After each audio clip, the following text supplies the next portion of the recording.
I don't know what to say. I mean, we had a couple of ties against them. Some people don't, but you know, we're winless against a top five team, but we're in the playoff. So let's see what happens here.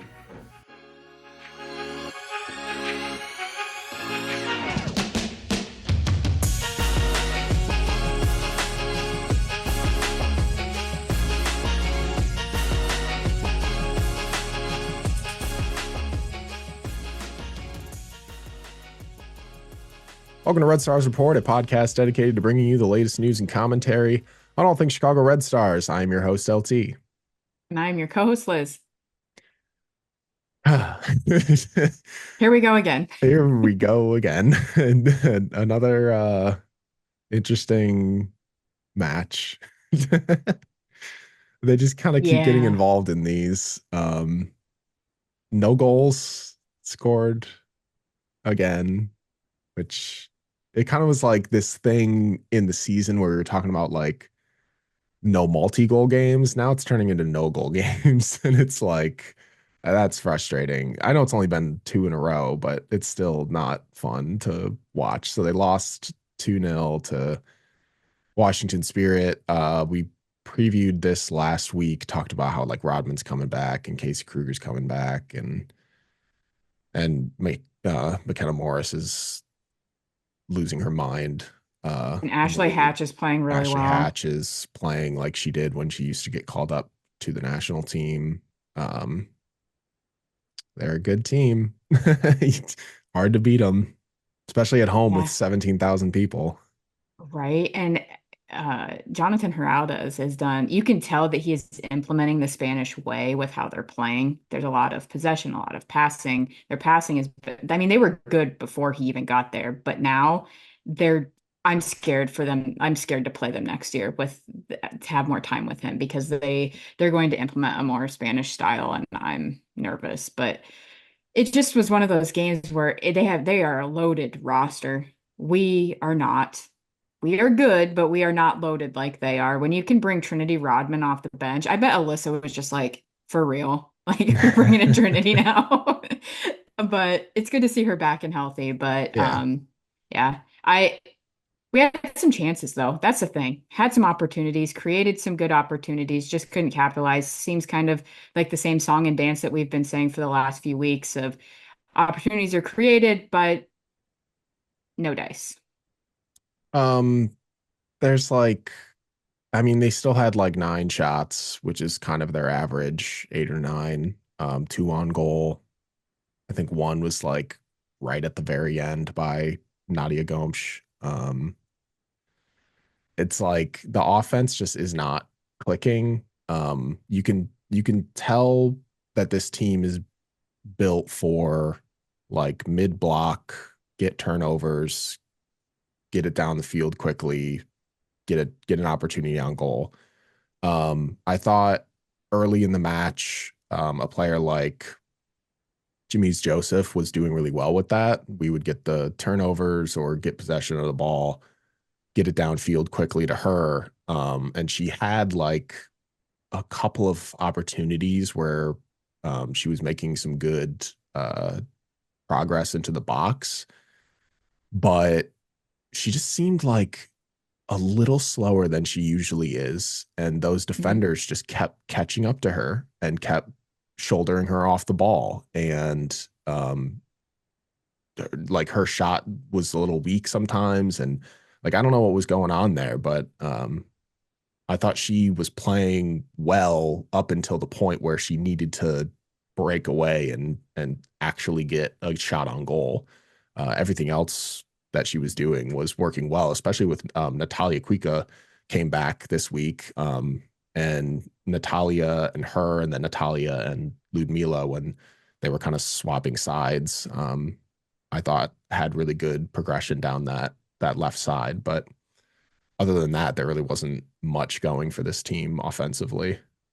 Yeah, just a lot of struggles with moving the ball up the field as we all know. I thought Jill Lloyden, who was calling the game, made a really excellent point.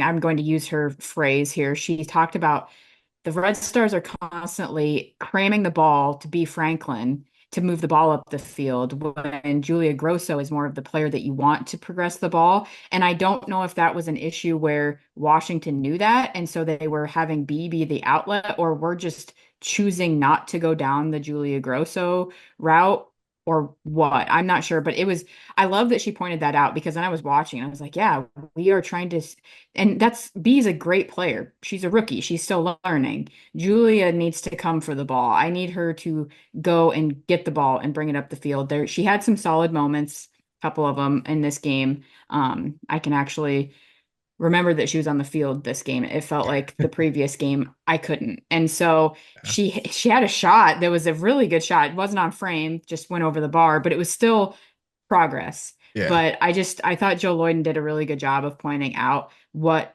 we're doing tactically, which is not going to work.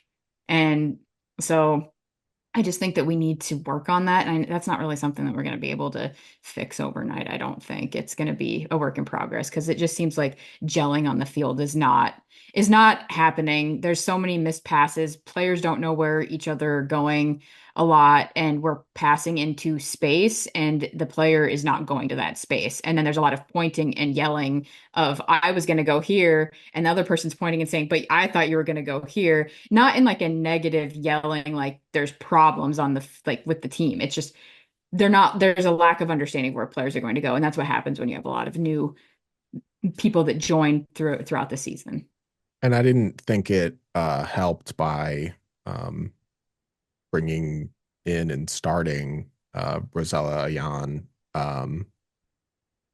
Allie was out with an injury, which sucks because she's been playing well. Mhm. In Allie's place prior to that, they've kind of been playing Shay and in that group of people, even together. And I thought it was interesting that they didn't pick Shay to kind of, start like she has been recently. Uh, when she did get into the match as a sub, I thought she played really well, like she has been. So I feel like they could have used that early in the match. It looked Mhm. like Rosella in like the first minute of the match, when she was in the box, hurt her arm, and the entire match you could tell that she like her left arm, she was kind of keeping it down and stiff, and then sometimes she would raise it up when she would run, but she wouldn't do full arm motions with her runs. I'm curious um if she like played that entire half with something really messed up on her arm, but she looked like she was in a lot of pain and then kind of played through it. But she was basically like unnoticeable. Like there was no chemistry between her and any of the other players because she's obviously so new. It Right. didn't look like she fit in right away. I'm curious if her mentality sort of was altered by whatever happened to her arm. Um, but I really think that Shay would have probably been a more appropriate player to start, a high energy player. They needed high energy off the start. When she did come in for the second half, that beginning of that second half was high energy, a lot of good effort plays by Shay, and it's like it was kind of night and day though. First half of the first half, and then the first half of the second half. Yeah, I agree. I would have swapped the subs. I would have or like started Shay and then brought Ion in for to sub in for Shay, something like that. Because Shay's just a vet. She knows how to draw fouls. She knows how to irritate players on the other team. She just knows like that's her game. Like that's what she does. I don't say that in a bad way. Like that's just what she does.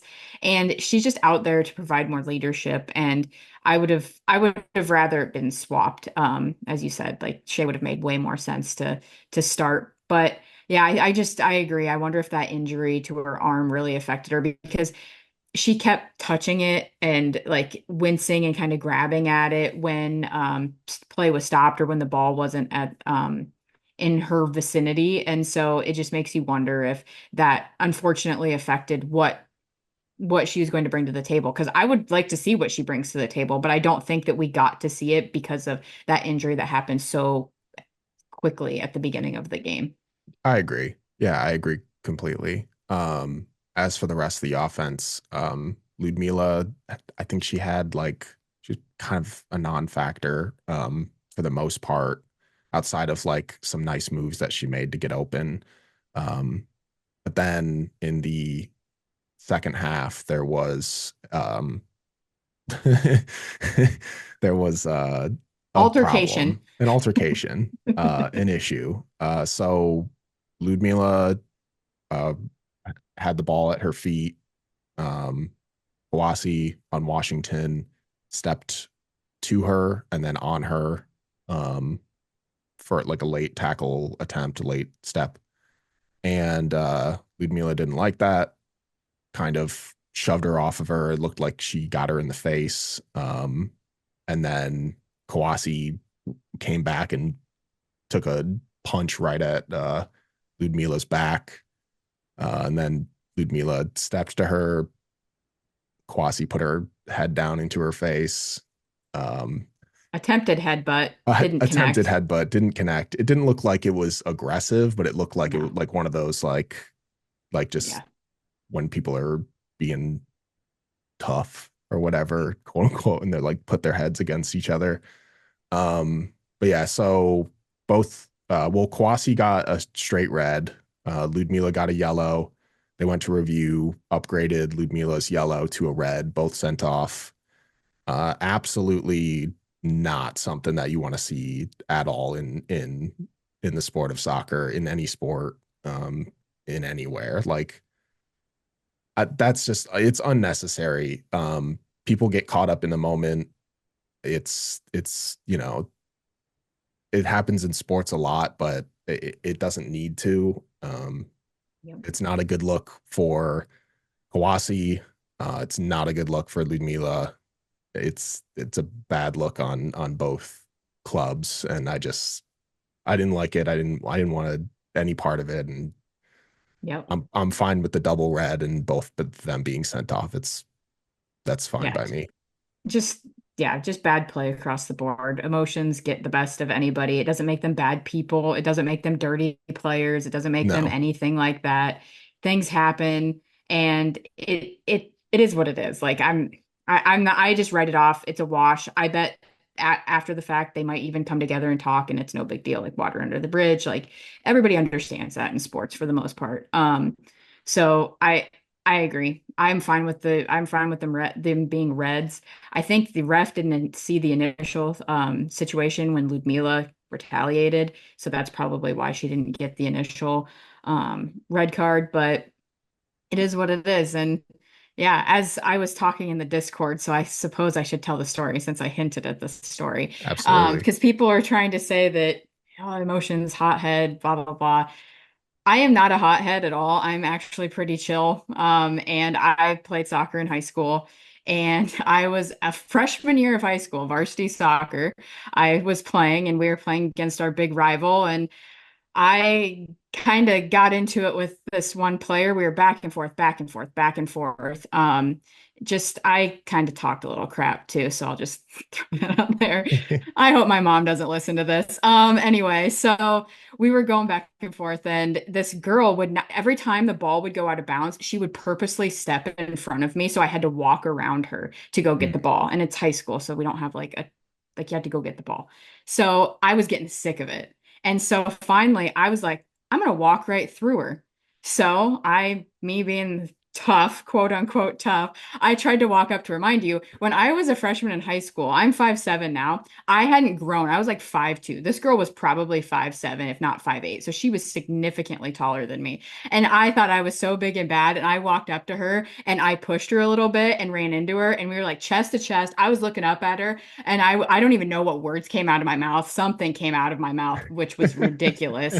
And then the girl said something back to me. It was all like it was the emotions where you're Yeah. so like you're essentially seeing red and you're so mad, but then you look back on it and it's so stupid. And after the game, I talked to her. We both got pulled out of the game. We did not get cards. Nothing happened. Both coaches just pulled us out of the game, and I got told you got to cool off.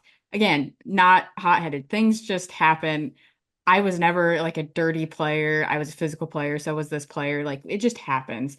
But yeah, I mean, I feel like it just happens in games, and it is what it is. And sometimes the players that talk a little crap get a wild and crazy sometimes. And there were words being said between Kouassi and Ludmila as well. And who knows what was being said. And if either player could actually even understand what the other one was saying because they speak different languages, I believe. And so that would be funny if anybody could actually understand each other. But it's the tone that you say it in. That's the big deal. But Yeah, but yeah, again, I agree. There's no place for that. There's no place for any of that garbage. Like, don't try and be big and bad and tough. It's not worth it. All it's going to do is get you on the bench or kicked out of the game. And I also don't appreciate the fact that the Washington fans decided to clap after all of that happened because we don't need to applaud stupidity. There's no. no need. Absolutely ridiculous. Yeah, I agree. If I like I don't like I mentioned it in the Discord when the match was going on. I don't care for fans applauding a straight red for someone punching someone in the back. Like I don't need that. They might not I know they might not have seen the punch, but then like obviously there's different red cards that can be disputed and stuff, but when the red cards that can be like maybe that should or shouldn't be a red are the ones that are like soccer play Right. reds, like or not Right. the ones that are attempted soccer plays that end up being reds, not the ball being dead and someone punching someone in the back. And like I said, Ludmila Right. got her in the face too, so it's not like she was innocent in all of this. But um, I like I wouldn't if I was in the stands of Chicago match, I would not be standing up and applauding Ludmila for her actions either. So No. I don't like any of that. But to No go off place in the of game. no, but to go off of your story, I like all the entire time I was thinking like it's very much how players get up against a player like Shea, you know, like look at Shea's entire career in the NWSL, just an absolute like pest, just sitting there bothering people, a player that you want on your team, but not to play against. And even the most chill, the most calm, the most level-headed players, when they just get like little just chips off of them throughout an entire match, they'll do stuff like this. But obviously, this was sort of a immediate heat of the moment after a rough step. So Yeah, yeah, that does not feel good too. I get it. Like you get up and you're hot to trot, and I'm sure immediately everybody regretted everything that happened there too, because it's just like, oh, that was so dumb. And the fact they now are going to miss both of them the last regular season match. yeah, So both have meaning sort of to both teams. Washington can obviously move up in the table, I think by at least one spot. And then Chicago is obviously trying not to drop to eighth, and going up against Kansas City next week. That would not be.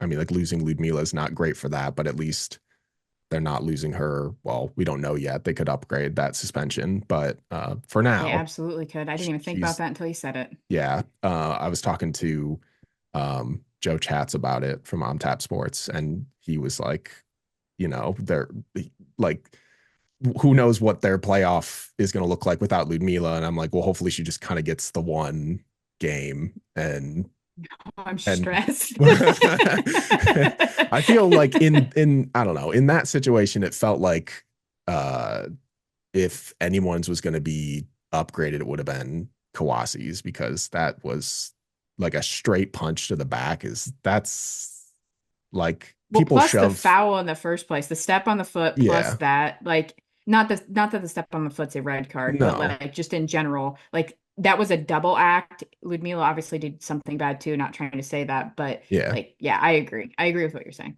Yeah, like it's obviously it's a red card, like people like push and shove and get people in the face all the time, but it's not very often that you see people throw punches, and that's No, kind of wild.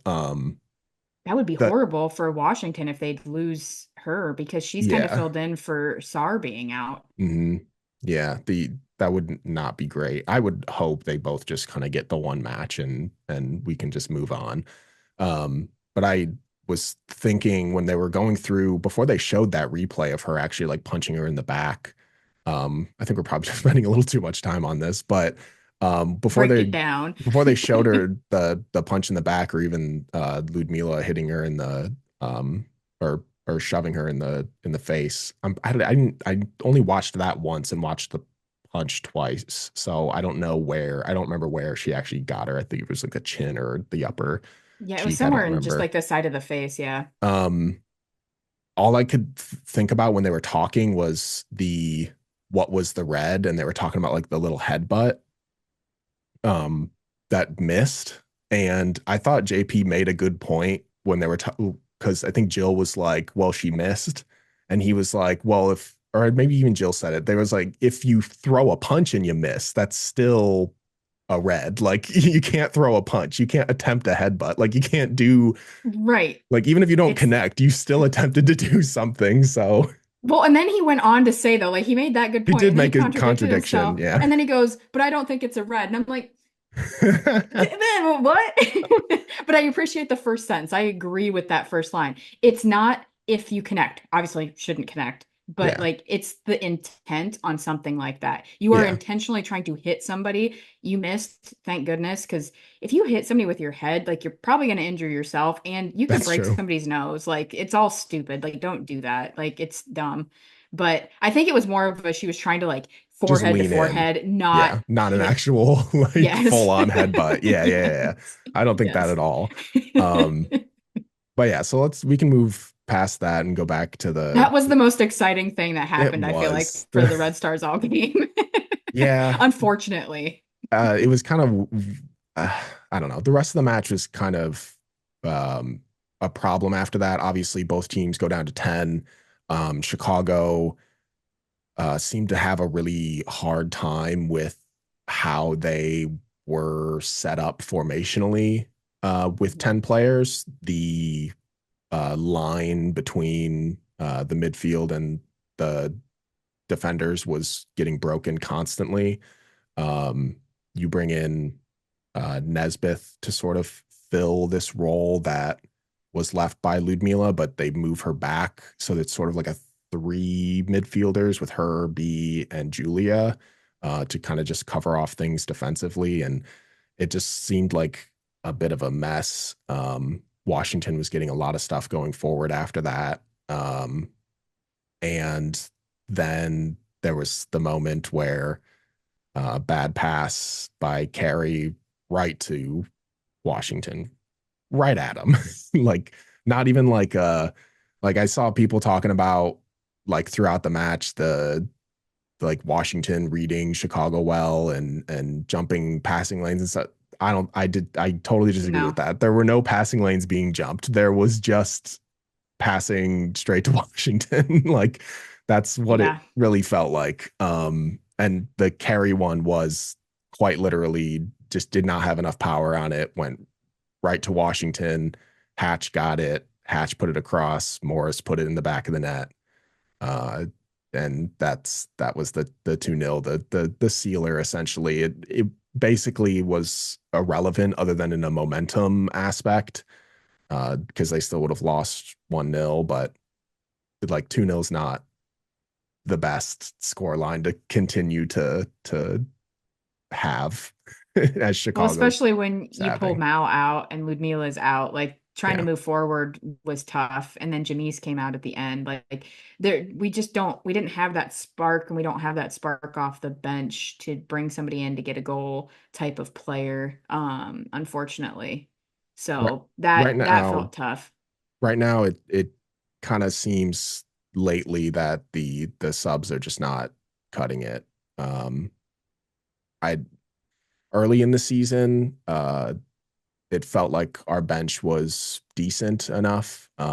We were winning matches. The subs would come in and actually make some good impact.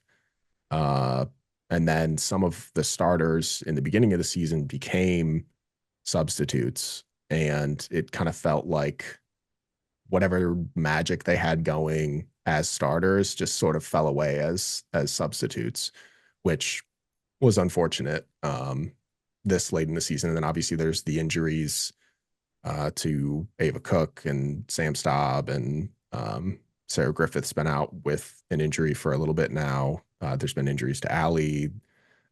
There's like there's no consistency for this team to build a good core group, and it felt like a few weeks ago when they went on that little streak that there was like a good core starting, and then that kind of all started to break apart with different injuries, different players being um, subbed and or at different times, and it felt like the subs were not being consistent. Like this last half of the season, it felt like Jenna was always the first person off the bench.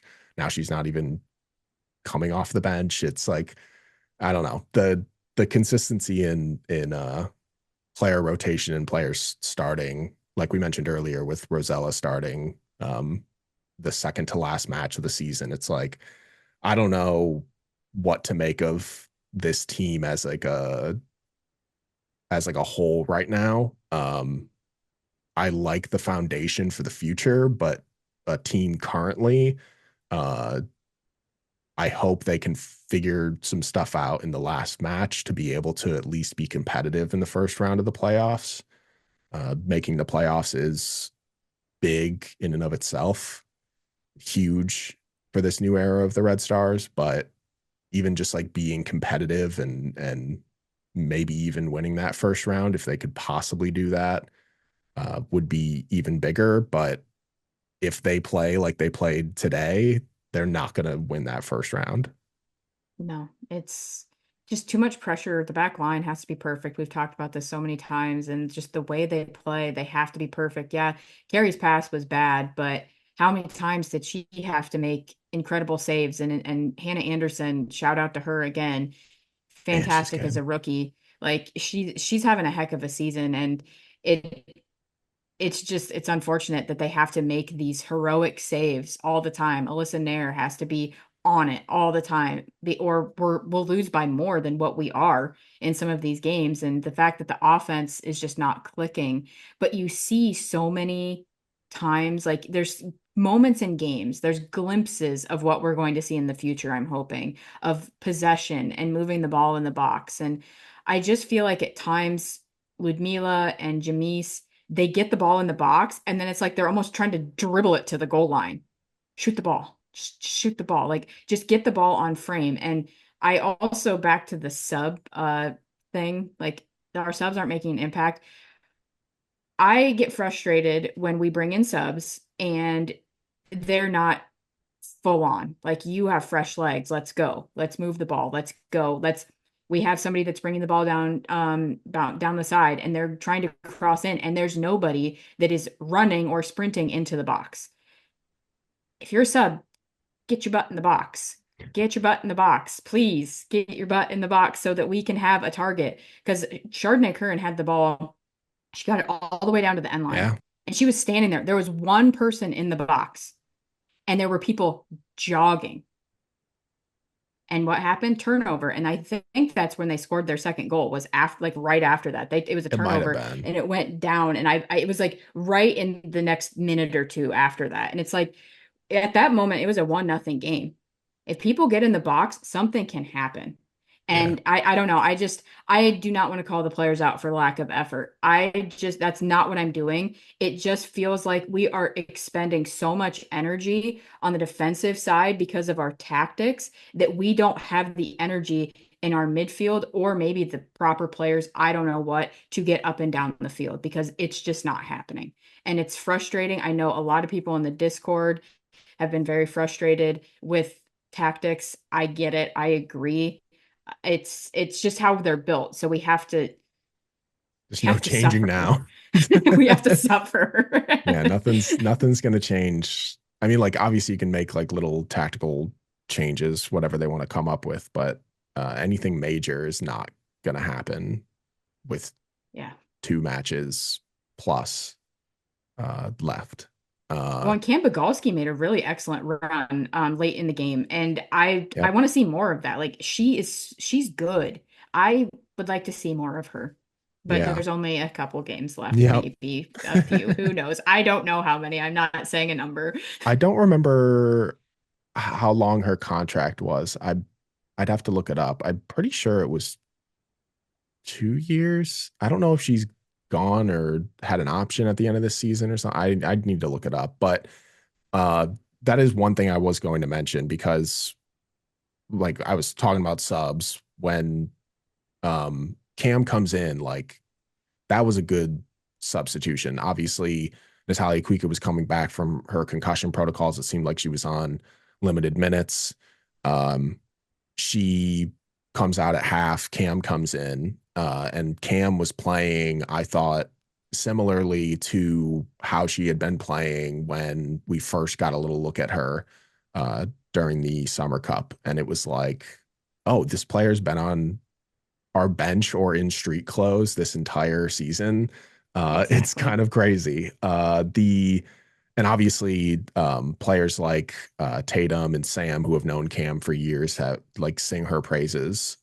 So it's cool that she gets to learn under them and then come out and perform like this. It's just like it's nice that you can have a defender like her come in, but when it's a 1-0 match, 2-0 match, yeah, unless she's the one that's getting up that sideline and making things happen for the forwards, she's not a player that's going to be able to do it all herself. It's like I the what you spoke about, like the energy, the like how much energy is expended by that back line, even in one half, like a player like Cam, like just one half makes it feel like you're playing a full 90 with the way that Chicago is set up. And we talked about, like, before we even had a podcast, the defense just or just last year or the year prior with players like Tierna and Casey and Tatum, and like you have these excellent players that were on that back line that were giving up so many goals. And we would talk about how it's not always like their fault. They're so freaking tired. And so, like, it takes so much mental focus to play that kind of defense for 90 plus minutes. And things are going to happen if your offense is not giving you goals. Like, it's not it in any sport. This is how it goes. A pitcher can be on it, but if the batters aren't getting runs for you, you may give up one run and your team loses. It's like it's the same thing with the offense on in the NFL. If you're or football in general, if you're going for just 4 and out or 3 and out, 3 and out, 3 and out every single play, and your defense has to keep coming back out there, it's not going to be good for them mentally. It's not going to be good for them physically. It's like there has to be a balance between the both to make sure that players aren't are that playing a full 90 and not having to expend so much energy. I'm looking at you, Iowa football. That's what you did to our defense this weekend. This is coming from Anyways, a lifelong Bears fan who was the last several I have years to, has just watched 3 and out after 3 and out after 3 and out. as an Iowa fan and a Bears fan, it's awful. So yes.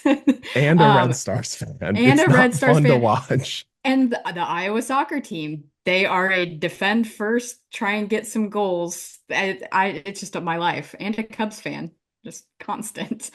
Um, so, but I looked it up, and Bogalski it was a 1 year contract with a mutual option. Okay. I don't remember reading if they picked that option. Well, they obviously haven't announced that they picked that option yet, but I don't Correct. remember if she was on the free agency list or not. So we'll see if she comes back next Stay tuned. season. I don't know. Be We'll find nice. out. It'd be nice. Yeah, Even to just have, even if she's not like a starter, even to just have just someone like that for bench depth is that's all I need. Because I don't think you're going to get a player like Tatum Lazo to come back, especially after they um, didn't pick up her option. But you never know. But a player like Cam is a good, solid player to have on your bench going into the future. well, and I feel like I've read a lot of comments today about Taylor Malum and, oh, she had a bad game. Again, She played her butt off, but they are exhausted. You are 100% right. When they're playing even a half, they are expending the same amount of energy as most players are expending in a full game, if not more than that, honestly. Like they are defending, defending, defending. And it works. That sort of tactic works against lesser teams in the league. All the teams are good, so we do give up goals against a lot of teams. But when you're playing a team like Washington that can bring a Trinity Rodman off the bench and you have an exhausted defense, I know she didn't score, but it's when you can bring those sort of players off the bench, that is debilitating to the defense because it's like, oh my goodness, my tank is on E, and here comes a full tank Trinity Rodman. And or you have a Casey Kruger that's making runs up the field because she's not having to defend as much, so she can get up and down the field. Hal Hirschfeld, same thing. That sort of situation where you're having these players that can get up the field. And it just it's unfortunate for the team. I want us to hopefully figure out better tactics for next season because it is not fair to our defenders who are very good players to have this negative aura around them like last year. Like, oh, Casey Kruger's not very good, or oh, Tierna Davidson isn't very good. No, that's not the case. Tatum Milazzo isn't very good. That's not the case. When you have to defend, or I even more, Alyssa Nair doesn't deserve to be on the U.S. Women's National Team because of Right. how many goals she gave up for the Chicago Red Stars. That's not fair. I know life isn't fair, but that's not how it works. That's just not how it works because these players are playing, but when you're constantly, the ball is constantly coming to you, like Carrie Riccaro does not make mistakes like she made today. That pass like that is not something that she does frequently. I believe that she was so mentally taxed from defending that whole game, having to mark, having to do all of the things that errors happen. I'm not condoning it. I'm just saying that if we didn't have to defend for 90% of the game, that probably doesn't happen because you're not mentally taxed. And I think it was just a huge mental error. Things happen. Not condoning it. I'm sure that she's also very upset about it. But I just, the players are not choosing to do what's happening. Like it's because they're so tired. And it's unfortunate. They'll I probably don't know be what the else to say. they'll probably be the first ones to tell you that they're not. But Like, they are, but we but all know they are. you can it and not and it's not like it can be at times like a like I am tired physically and I just can't keep up, but it does seem to be that mental drain sometimes with our defense. I think obviously early in the match with the way that first goal played out was very much just what we've been dealing with all season, just poor marking in the box, and that's more so just a training thing, a learning thing. We got some young players on that back line that need to figure some stuff out, but That's the uh play where Alyssa punched the ball out, right? yeah, and she Yeah. ran into Hannah, Yeah. and Hannah fell down, got up, marked the first person she saw. So I don't think she was on her mark, who would have Yeah, I think it been threw the whole thing off. behind her. So Taylor came up to mark Hannah's mark, which left someone open because I think the only person on that side of the field was Mal, and she was like 20 yards away. So that's just kind of how that plays out when chaos is in the box, and that's what people always talk about when you're getting corners. It's like even if you're not getting a corner into the box and a perfect header into the goal, every single corner is dangerous because you don't know how that ball is going to land and how that ball is going to play out, and you don't know what the reset is going to look like because everyone is out of position on a reset from a corner, and Washington took advantage of that on that second phase of that play. Yeah, I agree. That's why I was talking about Ludmila and Jamise. Sometimes they dribble so far into the box. It's okay to shoot the ball from outside because deflections can happen. Chaos can be created just by getting shots on goal, getting shots into the box, getting crosses into the box.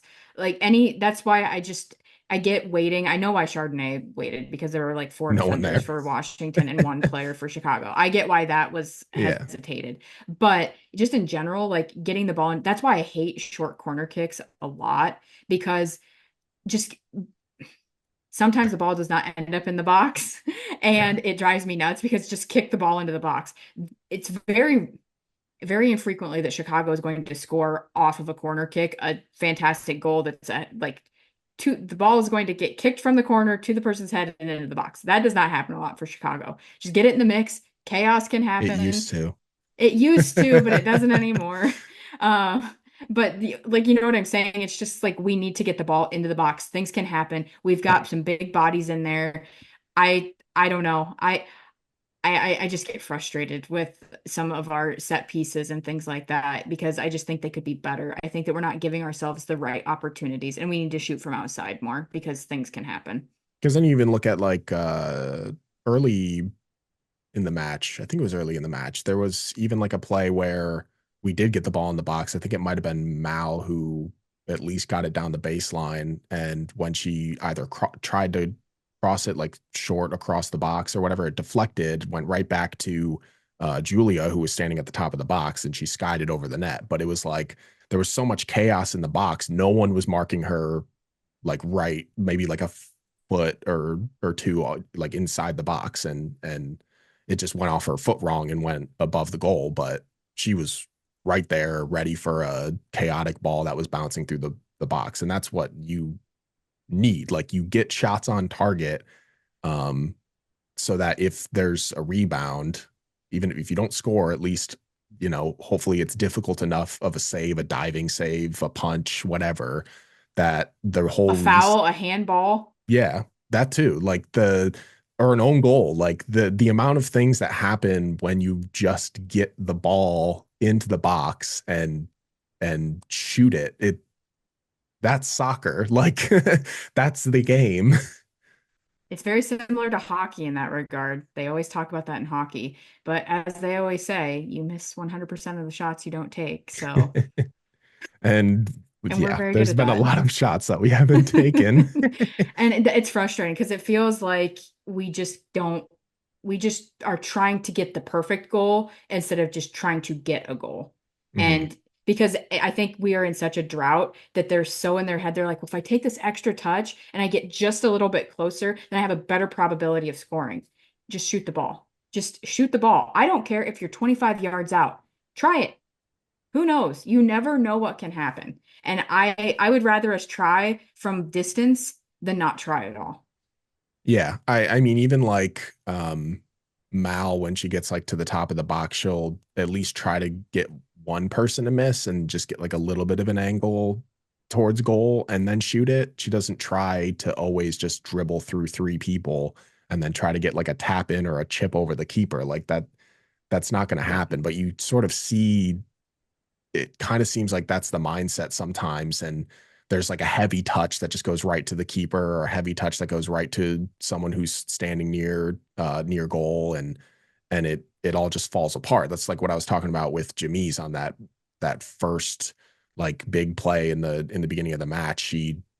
There was a long ball over the top. She beat out her defender. She was dribbling it into the box. The defender caught up, got a little bit of shoulder on her, and she got like a little weak kick, like halfway into the box towards goal. Like that's all that kind of happened there. I think she even just had like a heavy touch that it might not even have been a weak kick. It was just a heavy touch that went right into uh, Aubrey's hands. So it's Yeah, and like, she's hard. She's tough keeper to beat. It's got to yeah. have something on it. And I thought, oh man, I thought that Julia Grosso one was gonna I was bend waiting in. for The it. bend on that ball was like I was almost waiting for it. perfect. It was like Yeah, inches from the post. oh, yeah, when I saw it, I thought it had a shot, and I was like, oh man, maybe that'll get her going.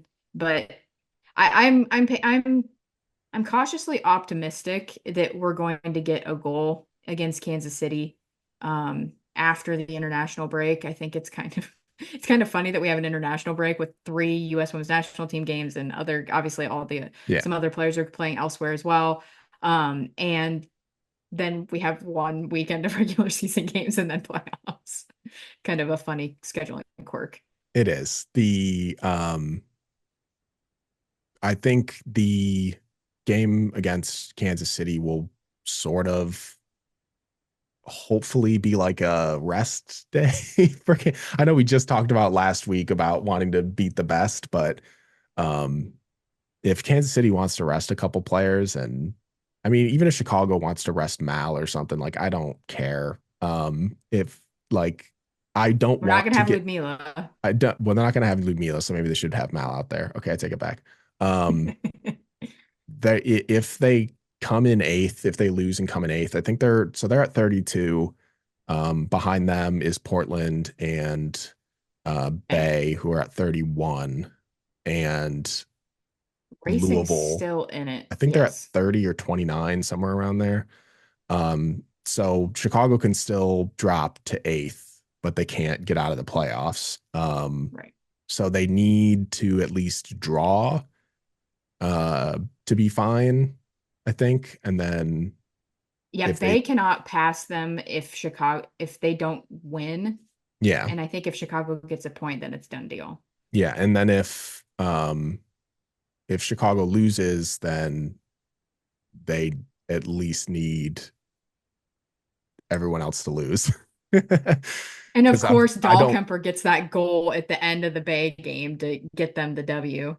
Because yeah, it would and have been the goal differentials, the matchups, the head to heads and stuff, all the tiebreakers are obviously going to go to both Portland and Bay. So uh, Orlando, here they come if they lose, and and Portland we'll and Bay do well. know because Bay plays Saturday, November 2nd. So we'll know. Well, yeah, we'll know what Chicago needs to do to Yep. And stay. Portland plays that Friday. So Oh yeah, they'll definitely know what they need to do to stay in it, yeah. because that match is at like 1 o'clock on Sunday, I think, the Chicago one. So um yeah, Two, when they two it's at o'clock. 2. Okay. Yep. And Um then racing plays after at 4:30. oh But fun. yeah. Yeah. So we'll know that. So who knows? Racing could be out of it. This is why I They're like this league. I know it's fun. I do say that I like the whole when they did all the games at the same time on the same day. That I'm a was bigger very fan of cool. that. But this way we know what we need to do. So there's Yeah. that. Yeah, decision day was very fun. Whatever they called it. Yeah, I think that's what they called it. I don't remember. That just popped into my head. I don't remember if that was like a draft thing or I don't know. But Um, let's hope everybody has a healthy international break as well. yeah, them pulling Mal. My first thought was like, oh, good, they're resting her for the playoffs. But then I was like, oh, wait, are they just like resting her for the U.S. Women's National Team? Like, what is this? That's an Emma. That was an Emma call, I think. I think that was an Emma call. Oh, I don't like that. Yeah, especially because it was 1-0 at the time. Yeah, I don't know. I'd rather Emma just rest Mal. Unless Mal can like get out of her little rut that she's in with the US, see the ball go in the back of the net sometimes, and then she'll Let's be in the hope. clear, hopefully, when she comes back to Chicago.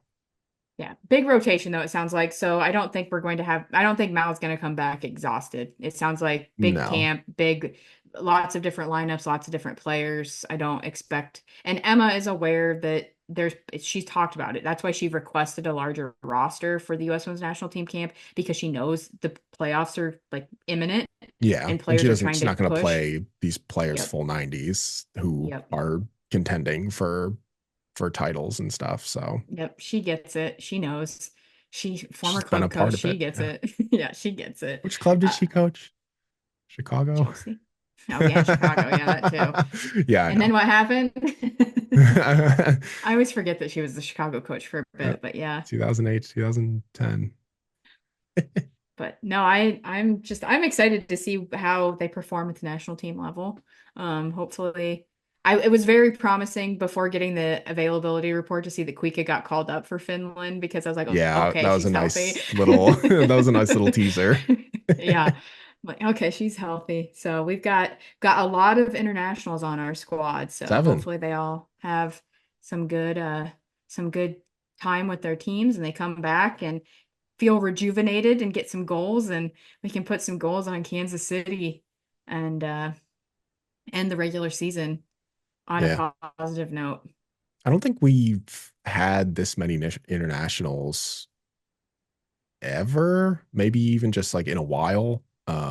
Obviously there were those days where you had, Alyssa and Julie and like everybody on the women's Tierna national team, Casey.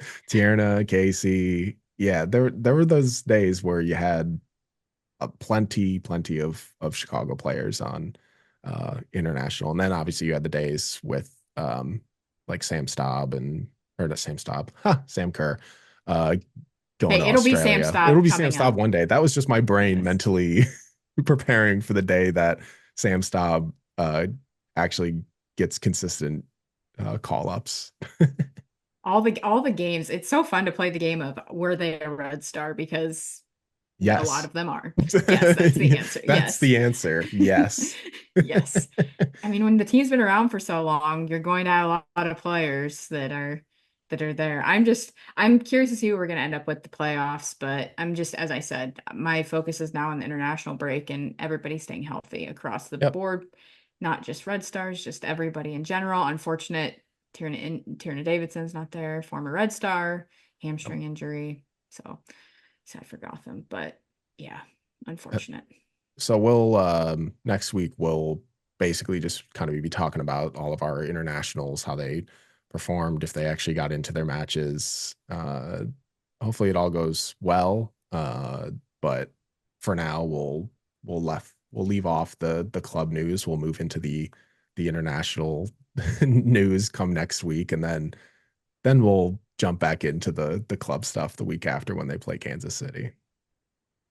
International stuff, my wheelhouse. That is your wheelhouse. That is my wheelhouse. So you're Iceland gonna on host. Thursday. You're gonna I host can I next can be week. the host. Okay, I can be the We're gonna host. do that. You're gonna lead everything off. You're gonna guide us. It's gonna be great. I can do it. I mean, I could roll Oh with yeah, that. I I mean, mean I you've can. hosted your own podcast before. This is great. So I can, yeah, sometimes. But yeah, it'll be fun. But yeah, they play the US women's national team plays Thursday against Iceland. So we'll see how they do. It should be fun. Get triple espresso. Well, that's not true. Rodman's not going to be there. So no yeah, triple espresso this go around. But let's hope double that Mal gets some espresso. goals. That's what I hope. I hope that we see a Mal hat trick in one of these games. And then Emma can sub her out and say, okay, go back to Chicago. I completely agree. Yeah, that's what we're hoping for is just decent performances to great performances from our internationals. We got plenty of them. I Look at all mean, the flags. I'd Got be tons. okay if Alyssa didn't have to touch the ball. That would be nice. I mean, that's kind of usually how it goes with with the U.S. Women's National Team, uh, Yeah. but on like friendlies and stuff, not necessarily always the tournaments. But yeah, But yeah, let's get Ludmila some goals and all of that. Everybody go score some yeah, she's goals. not suspended for Brazil, Yes. so this is good. Yes. Yes. So she can get some minutes. All right, we'll wrap things up for this week with that. Make sure that you're subscribed to us on all of the podcast platforms. We're on Spotify. We're on YouTube as well, so you can see all of our, well, at least my little backgrounds and I have stuff. nothing. And you can look at the flags of all of our internationals. So make sure you're subscribed to us there. Turn on your alerts. Give us a like so we can find other Red Stars fans to hang out with us, especially in our Discord. You should join our Discord as well. The link is in the description. Make sure that you're following us on our social media platforms at Red Stars Report on all of those, Instagram, Twitter. And like I said, don't forget to join our Discord community. I think we're like 200 strong now. It's a great community, a really fun time to be in there. I know it kind of sucks that, when we lose stuff like this, but at least there's people to get your your frustrations Wallow in out your sorrows. with, and yeah, and chat with people. So international next week, Kansas City the week after, but we'll see you next week when Liz hosts Red Stars Report. You heard it first. All right, see you everyone.